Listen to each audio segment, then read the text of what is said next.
Bonjour tout le monde et bienvenue dans cette nouvelle vidéo. On va parler de Pinterest, donc suite à l'épisode d'un podcast de MVP avec Luc Bernon qui gère l'agence PinAds à Paris. Et donc dans cette vidéo on va tout vous expliquer pour faire de la publicité et de l'organique sur Pinterest, sur ce réseau social qui est très prometteur. C'est d'ailleurs sur ce réseau social qu'on observe le plus gros ROAS parmi toutes les régies, donc vraiment très intéressant. Dans cette vidéo nous allons voir le parcours de Luc Bernon, on va voir quelle est l'audience sur Pinterest, les types de secteurs qui fonctionnent le plus, comment faire des bons visuels pour ce réseau social, quels sont les leviers pour faire du trafic, à savoir l'organique et le payant, quels sont les outils que Luc Bernon utilise pour faire du tracking et s'inspirer. On verra comment les tendances impactent le marketing sur Pinterest, on verra comment se former à Pinterest tout simplement, et on va finir cette vidéo avec un hack que Luc nous a donné. Donc restez bien jusqu'à la fin de cette vidéo, c'est parti. Donc on va voir quelle est l'histoire déjà de Luc, comment s'est-il lancé sur Pinterest. Donc Luc à la base il avait un petit blog d'affiliation comme beaucoup dans le domaine de la santé, et il a commencé à utiliser Pinterest un petit peu tester. Il a mis des épingles en fait pour faire du Pinterest organique. Pendant 2-3 semaines il a pas eu de résultat. Et en fait, il s'est reconnecté sur ce compte Pinterest 3-4 semaines après ça et il s'est rendu compte qu'il avait eu 500 000 visiteurs, donc c'est vraiment énorme. Et il s'est rendu compte du potentiel en fait de tout simplement Pinterest, d'autant plus qu'il y avait quasiment aucune ressource et il y en a encore très peu pour se former au marketing sur Pinterest. Et donc il s'est dit ça serait peut-être intéressant de proposer mes services. Il a commencé par accompagner David Laroche, que vous connaissez peut-être, quelques petits influenceurs sur le réseau. Et puis de fil en aiguille, il a créé son agence PinAds. Et aujourd'hui, ils sont une petite dizaine, ils accompagnent tout type de clients, notamment des grands comptes. D'ailleurs Luc, franchement bravo pour tes comptes que tu accompagnes. T'as quand même de très beaux noms. Et donc voilà, belle réussite qui va sûrement continuer puisque finalement ça fait que 4 ans qu'il s'est lancé. Maintenant on va voir quelle est l'audience sur Pinterest. Donc sur Pinterest on va avoir une audience plutôt CSP+, avec 60% de femmes qui vont avoir entre 25 et 50 ans. Donc en fait c'est un petit peu l'audience ménagère, quoi. Donc l'audience qui consomme et qui a de l'argent, c'est une audience qui est très bankable on va dire. Donc c'est pour ça aussi que le panier moyen sur Pinterest est meilleur que par exemple sur Meta. Luc nous a dit qu'il était 30% supérieur, ce qui n'est clairement pas négligeable. Donc voilà, une audience taux femmes 25-50 ans, ménagère, donc quand même une audience qui est très qualifiée et une audience qui est plutôt transactionnelle, d'autant plus qu'on verra, mais en fait sur Pinterest, on a un parcours intentionnel, un petit peu comme sur Google, puisque c'est un moteur de recherche aussi, inspirationnel, etc. Donc ce qui explique de très bons taux de conversion. Maintenant on va voir quelles sont les typologies, on va dire les types de secteurs qui vont fonctionner sur Pinterest. Vous vous rendez bien compte que si vous êtes plombier, vous n'avez rien à faire sur Pinterest. Les 3 principaux secteurs seront la mode, la beauté et la décoration. Donc ça c'est vraiment les 3 gros piliers de Pinterest. Après on va quand même avoir des sous-piliers, par exemple la food, etc. Donc tout peut fonctionner. D'ailleurs Luc nous avait donné quelque chose d'assez rigolo, puisqu'il a réussi à faire fonctionner une marque de lessive sur Pinterest. Donc voilà, il n'y a rien d'inspirationnel derrière la lessive, mais ça peut fonctionner quand même. Donc faut pas s'arrêter à ces 3 gros piliers de Pinterest, bien que ce soit les gros secteurs, on va dire, vous avez une marque sur ces 3 secteurs d'activité, il faut absolument se lancer sur Pinterest. Maintenant on va voir l'importance des visuels pour Pinterest. Donc je vous vois venir, vous allez instinctivement, si vous vous mettez à faire de la pub, etc. sur Pinterest, créer des visuels très agressifs, très marketing, et en fait c'est pas du tout la démarche qu'il faut faire. Il faut être vraiment dans l'inspirationnel, faire de très belles photos, essayer de déguiser en fait une publicité en organique, donc ne pas pousser à la conversion. C'est ce que nous disait du moins Luc, bien que c'est vrai que sur certaines périodes, comme par exemple sur Black Friday, on peut y aller sur des visuels qui vont un peu plus pousser la conversion. En fait c'est ce qu'il nous disait, il faut être dans les extrêmes, faut pas faire une sorte d'entre-deux, donc soit être sur des très jolis visuels inspirationnels, soit être sur vraiment des visuels un petit peu plus agressifs, mais vraiment 90% des cas, viser des jolis visuels inspirationnels. Maintenant on va voir quelles sont les 2 sources de trafic sur Pinterest et les 2 gros piliers. Donc on va voir l'Ads forcément et également l'organique. Comment ça va fonctionner? L'organique c'est en publiant régulièrement des épingles tout simplement sur votre compte avec toute une stratégie derrière de mots-clés, etc. Faut savoir que Pinterest c'est un mélange entre Google en fait et un réseau social, dans le sens où on peut avoir le côté un petit peu on se balade comme sur un réseau social, comme on peut avoir vraiment l'aspect où on fait des recherches. C'est vraiment un moteur de recherche en fait Pinterest. Donc l'organique est très puissant.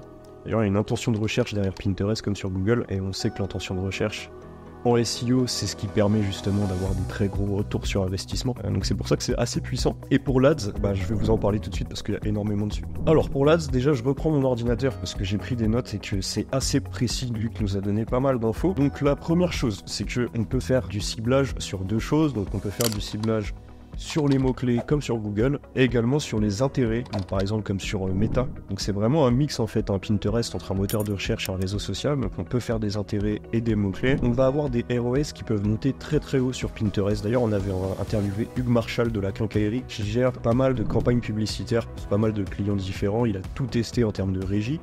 Et il nous avait révélé aussi que c'était sur Pinterest que les ROS sont les plus importants. Vraiment, Pinterest, c'est vraiment un réseau qui est sous-coté. ROS qui peuvent monter très haut car les gens sont intentionnistes. Donc en fait, c'est comme sur Google. Si vous utilisez Pinterest, donc je sais pas si vous avez déjà utilisé Pinterest, moi pour ma part, je l'ai utilisé et je suis un utilisateur Pinterest. Comme ça, je vais utiliser Pinterest une fois dans l'année quand j'ai besoin de faire une recherche. Donc je suis vraiment l'utilisateur intentionniste. Et quand on est dans l'intention de recherche, en fait, on cherche à s'inspirer pour acheter quelque chose par exemple, on sera avec un très gros taux de conversion. Donc on peut monter à du 10%.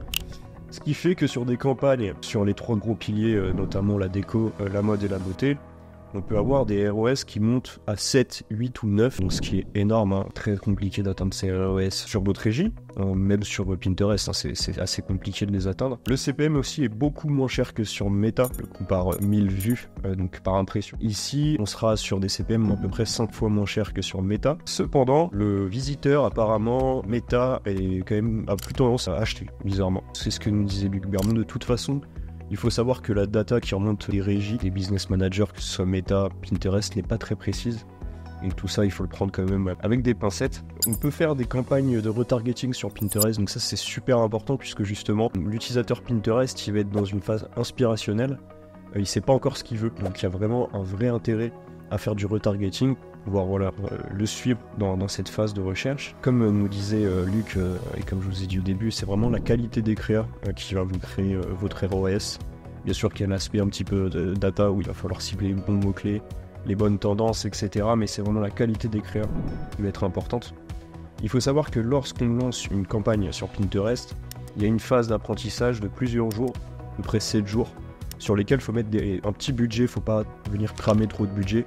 Bon, si vous êtes là en indépendant, ça vous paraît logique, mais vu que Luc accompagne des grands comptes, il considère que sur les 7 premiers jours, il ne faut jamais mettre plus de 50 € ou 100 € par jour pour lancer l'apprentissage de l'algorithme. Et après, venir augmenter le budget. Et on va créer, généralement, c'est ce que nous disait Luc, 4 à 5 créas par groupe d'annonces pour venir AB tester un petit peu tout ça. Donc voilà, pas mal de choses intéressantes. Maintenant, on va voir quels sont les outils que Luc Bermond utilise, et son équipe bien sûr, dans son agence. Donc déjà, on va voir Pinterest Trends, donc l'outil de Pinterest qui permet d'avoir une vision un peu globale. Ensuite, on a PinSuggest, qui est un outil qui va vous permettre d'avoir une vision des data un peu plus marketing, donc notamment au niveau des volumes de recherche des mots-clés, au niveau des tendances qui vont arriver. Ensuite, on va avoir Tailwind. Tailwind pour publier, pour programmer les publications, pour faire du SEO sur Pinterest. C'est super important pour pouvoir venir faire une publication par jour, par exemple, pendant le long terme, ce qui va vous permettre de créer de l'organique. Et ensuite, on va enfin avoir le Business Manager pour justement avoir une vision globale de vos campagnes. Le Business Manager, l'accès au back-office de là où vous avez vos campagnes, où vous avez tous vos ROS. On va voir en quoi les tendances sont super importantes sur Pinterest. Donc en fait, Pinterest, on aura vraiment un process. En fait, le visiteur, il sera vraiment dans une tendance. En fait, il sera dans un besoin. Et par exemple, sur le Q4, on aura énormément de recherches sur des idées cadeaux. Donc c'est super important. Donc voilà, sur Pinterest, c'est vraiment important de venir bien comprendre qu'en fait, on est sur un utilisateur qui n'utilise pas Pinterest tous les jours de l'année comme un Meta ou comme un TikTok, peu importe. On est vraiment sur des phases d'inspiration quand on a besoin. Et donc, les tendances sont super importantes, il faut bien les identifier. Donc, il y a des tendances qui sont récurrentes, mais également des tendances un peu exceptionnelles en fonction d'effets de mode, par exemple, que nous disait Luc. Apparemment, là, ce qui marche, c'est les canapés gris. Maintenant, on va voir comment se former à Pinterest. Donc en fait, il y a très peu de ressources aujourd'hui qui sont disponibles pour se former sur Pinterest. Pas de formation magique payante que tout le monde utilise. Donc là-dessus, on va vous conseiller de vous former sur du contenu gratuit de Luc Bermond sur sa chaîne YouTube qui documente un petit peu ses process, tout simplement. Il y a également une académie officielle, un petit peu Pinterest Academy, qui est faite par Pinterest, mais c'est de la formation très théorique, un petit peu comme les formations de Google, de certifiants de Google, donc pas très pratique. Sinon, écoutez, il y a très peu de ressources, donc pour Luc, c'est vraiment sur YouTube que ça se passe. Maintenant, on va voir un petit hack Pinterest que Luc Bermond nous a donné. Il y a une application en fait qui connecte Pinterest à Shopify, qui s'appelle tout simplement l'application Pinterest sur Shopify, qui fait que quand vous la téléchargez, vous aurez 100€ de budget Pinterest gratuit sans avoir à dépenser plus. Et donc c'est une très bonne façon de commencer à se former un petit peu justement. Donc je vous invite, voilà, si vous voulez vous lancer et que vous avez idéalement un Shopify déjà en place, téléchargez cette application et puis à tester un petit peu voilà ce budget. Ça va vous permettre de découvrir tout simplement le business manager de Pinterest et de vous lancer. Donc voilà, j'espère que cette vidéo vous aura plu. Moi, ça a toujours été un plaisir pour moi de vous la tourner. Si vous voulez soutenir la chaîne, n'hésitez pas à commenter cette vidéo, de venir mettre un petit like, de partager éventuellement. Et la semaine prochaine, on va faire une nouvelle vidéo sur un nouveau sujet, forcément toujours à S+1 du podcast MVP. Donc si mes souvenirs sont bons, avec Paul, oui, on a tourné cette semaine une vidéo sur les meilleurs outils SEO, donc la semaine prochaine. Petite vidéo qui va vous récapituler tous les outils SEO qu'on utilise du coup chez SEO Monkey et également Paul Vent.